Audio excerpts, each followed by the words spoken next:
చిన్న ఇంజెక్షన్ ద్వారా మోకాలు మరియు నడుము నొప్పులకు దీర్ఘకాలిక పరిష్కారం. డాక్టర్ ప్రకాష్ గుడిపూడి. సంప్రదించండి. Allied's pain and pain management centre, Hyderabad. నేను భీమవరం వచ్చిన కారణం ఇక్కడ నాగడి సమ్మూర్తి గారు చాలా వెటరన్. ఆయన కాంస్య విగ్రహాన్ని వారి గ్రామంలో ఇనాగరేషన్కి నేను వచ్చాను. నాకు సంతోషంగా ఉంది. నేను విద్యార్థి దశలో ఉన్నప్పుడు ఆయన తెలుసు. ఇప్పుడు గడ్డ పెట్టుకొని సజ్జ పెట్టుకొని తిరిగేవాడు.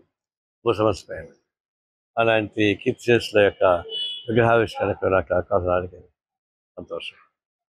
అయితే ఇప్పుడు ఆయన సాధించిన విషయాలు వేరు, ఇప్పుడు అవన్నీ మెట్ల కలిసిపోతున్నాయి. గతంలో సాధించినటువంటి భూ పోరాటాలు కానీ, న్యాయబద్ధంగా రావాల్సినటువంటి ప్రజలకు రావాల్సిన లాభాలు కానీ అవి రాకుండా పోతా ఉన్నాయి. ఇప్పుడు కేంద్రంలో మోడీ ఒకవైపు ప్రజల యొక్క సేవలు మర్చిపోయి ఉడుల చుట్టూ తిరిగే ఏర్పాటు చేస్తున్నాడు. భారతదేశంలో ఆయన నిరుద్యోగ సమస్య పరిష్కారం చేయలేదు. ఒక్క పబ్లిక్ సెక్టర్ కూడా తేలేదు. ధరలు నియంత్రించలేదు. ఆర్థిక వ్యవస్థను కాపాడుతూ ఉన్నాడు. ఆర్థిక వ్యవస్థ కాపాడడానికి ఒకే ఒక నిదర్శనం, 3 రోజుల క్రితం సుప్రీంకోర్టులో సిబిఐని ఆదేశించి ఇంకా 3 నెలలు టైం ఇచ్చారు అదాని ఆర్థిక లావాదేవీల పైన చేయమని. ఇప్పటికే దాదాపు సంవత్సరం 2 ఏళ్ళుగా పెండింగ్లో ఉంది.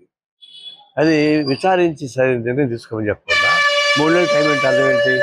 3 నెలలు టైం ఇస్తే ఎన్నికలు వచ్చేస్తాయి, ఇక ఎంక్వైరీ జరగదు, అదాన్ని కాపాడచ్చు. ఎప్పుడైతే సుప్రీంకోర్టు ద్వారా సిబిఐని ఆక్షేపించి 3 నెలలు టైం ఇచ్చారో, 3వ రోజుకి ఆయన ప్రపంచంలో కుబేరుడని ప్రకటించారు. ఈరోజు ఆశ్చర్యం. ప్రపంచంలో ఆయన ముద్దాయి ఆర్థిక నేరస్తుడిగా ఉండాల్సిన వాడు సెబీని నోరు బోయించి వాయిదా వేయించి అదాని ప్రపంచంలో ప్రథమ ఆర్థికవేత్తగా సంపన్న చూపిస్తాడంటే ఇది పెద్ద కుట్ర దాగింది. దానికి బ్యాక్గ్రౌండ్ మోడీ లేకుండా చేసే ప్రజలు అట్లాంటి వాళ్ళు కాపాడుతున్నాడు. చివరికి ఈ నెల 27వ తారీఖున అయోధ్యలో రామాలయం ప్రారంభోత్సవం పేరుతోటి ఒక పెద్ద ఈవెంట్ చేస్తున్నాడు. అది భక్తి పూజలు చేసేటువంటి కార్యక్రమం కాదు, ఒక ఈవెంట్ మేనేజ్మెంట్. పెళ్ళిళ్ళు, ఉత్సవాలు, డ్యాన్సులు చేసేటువంటి లాగా చేస్తున్నారు. ఈసారి చేసుకోకపోవాలి. కానీ ప్రధానమంత్రిగా మీరు ఒక సెక్యులర్ స్టేట్ రిప్రజెంటేటివ్, ఈ లౌకిక వ్యవస్థను కాపాడుతా అని చెప్పేసి హామీ ఇచ్చి ప్రధానమంత్రి అయ్యారు. మరి మీరు దానిలో ప్రత్యక్షంగా రిలీజియస్ వాటిలో పాల్గొంటారు. ఉత్తరప్రదేశ్ ముఖ్యమంత్రి ఆదిత్యనాథ్ కూడా ఒక కాన్స్టిట్యూషన్ కాపాడుతా అని చెప్పినాడు. మరి ఆయనతో పాల్గొంటాడు. ప్రత్యక్షంగా అందరూ పాల్గొని రాబోయే ఎన్నికలు లబ్ధి పొందడానికి ఉపయోగపడేది తప్ప కాదు.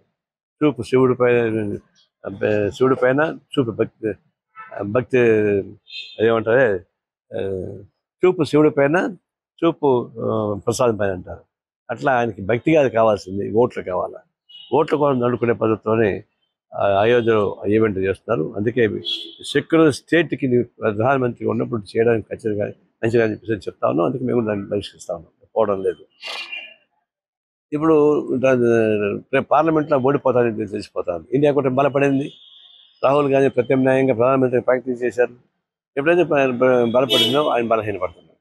ఇప్పుడు ఒకవైపు దేవుని భక్తి, ఇంకొక వైపు కోర్టుని అడ్డం పెట్టుకొని 17A యాక్ట్ రిజర్వ్లో పెట్టించారు. చంద్రబాబు కానీ ఎవరైనా కానీ వ్యతిరేకపోతే 17A ఉపయోగించి జైల్లో పెట్టారు. అంటే రాజకీయ నాయకులను బ్లాక్మెయిల్ చేస్తున్నారు, రాజకీయ పార్టీని బ్లాక్మెయిల్ చేస్తారు.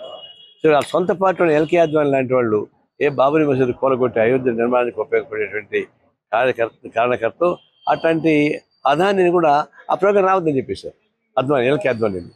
అంటే పార్టీ లోపల బయట ఎవరిని కానీ మిగలలేకుండా అర్థం చేసేటువంటి ఒక క్రిమినల్ యాక్టివిటీస్ కేంద్రం అవుతుంది. కాబట్టి మేము దాన్ని వ్యతిరేకిస్తున్నాం. ఇప్పుడు ఆంధ్రప్రదేశ్లో కూడా రాజకీయాలు మారుతూ ఉన్నాయి. ఒక జగన్ మోడీ భజన చేస్తున్నాడు, భజన చేయకుండా జైల్లో ఉంటాడు. ఎందుకంటే ఆ కేసు అంతా ట్రెండింగ్ ఉన్నాయి కదా. భారతదేశంలో ఈయన సుదీర్ఘకాలం ఆయన బెయిల్లో ఉన్న వ్యక్తి ఈయన ఒకటే. ఎందుకంటే మోడీ ఆశీస్సులు ఉన్నాయి కాబట్టి ఉంటున్నారు. చంద్రబాబు నాయుడు ఒక పక్క నేను సెక్యులర్ స్టేట్ అని చెప్పుకుంటూ ఉన్నాడు. మరి బీజేపీతో రాజకీయ సంబంధాలు పెట్టుకోమని చెప్తా ఉన్నాడు. చివరికి వచ్చి బీజేపీకి లొంగిపోతున్నాడు. ఎందుకంటే ఆయన కూడా జైలు పెడతాడు. 17 years సిద్ధంగా ఉంది. ఆయన ఎన్నికల్లో కానీ బీజేపీతో అడ్జస్ట్మెంట్స్ లేకుండా పోతే నువ్వు జైల్లో ఉంటావని చెప్పారు. అంటే ఆయన బెదిరించి అటు పోతున్నాడు. కానీ ప్రజలు ఆమోదించరు. నువ్వు జైలుకు పోయినా ప్రజలు నాకు కాపాడతారేమో కానీ బయట ఉండే ప్రజలను కాపాడడం సాధ్యం కాదు. ఎందుకంటే బీజేపీ లాంటి ఒక మతోన్మాదే కాదు, ఆంధ్ర రాష్ట్రానికి ఏం న్యాయం చేయలేదు. ప్రజలకు శత్రువు బీజేపీ ఎవరు ఉంటే ఈ రాష్ట్ర విభజన వచ్చిన తర్వాత దీనికి ఏంటంటే సహాయం చేయకపోతే నష్టం చేశారు. అది ప్రజలకు వ్యతిరేకంగా ఉన్నారు. టీడీపీలోని అనేక మంది శ్రేయభిలాషులు వచ్చి నన్ను అడుగుతున్నారు, నువ్వు చెప్పాయా, నీకు బాగా తెలుసు కదా, ఆ బీజేపీ పోవద్దని చెప్పి. మనం ఏం చేద్దాం? ఎవరు నెత్తిన చెత్త వాళ్ళు వేసుకుంటాం, మనం చేయగలిగింది ఏం లేదు. రాజకీయ పనులు చాలా మారుతాయి. ఇప్పుడు ఆంధ్రప్రదేశ్లో కూడా సిపిఐ ఏమనుకుందంటే సిపిఐ కూడా వాళ్ళు ఇండియా కూటమిని బలపరిచే పద్ధతుల్లో ఆంధ్రప్రదేశ్లో మా రాజకీయ కార్యక్రమాలు ఉంటాయని చెప్పేసి నిర్ణయించుకున్నాం. 4 రోజుల క్రితం మా రాష్ట్ర పార్టీ కార్యక్రమం జరిగింది.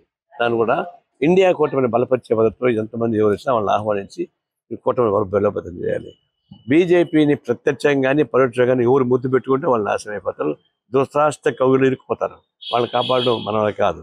అందుకనే ప్రత్యామ్నాయ రాజకీయ వ్యవస్థ బలోపేతం చేయడానికి సిపి కృషి చేస్తుంది. మరిన్ని వీడియోస్ కోసం ఛానల్ ని సబ్స్క్రైబ్ చేయండి. లేటెస్ట్ అప్డేట్స్ కోసం వాట్సాప్ ఛానల్ ని ఫాలో చేయండి. అండ్ లింక్ డిస్క్రిప్షన్ లో ఉంది.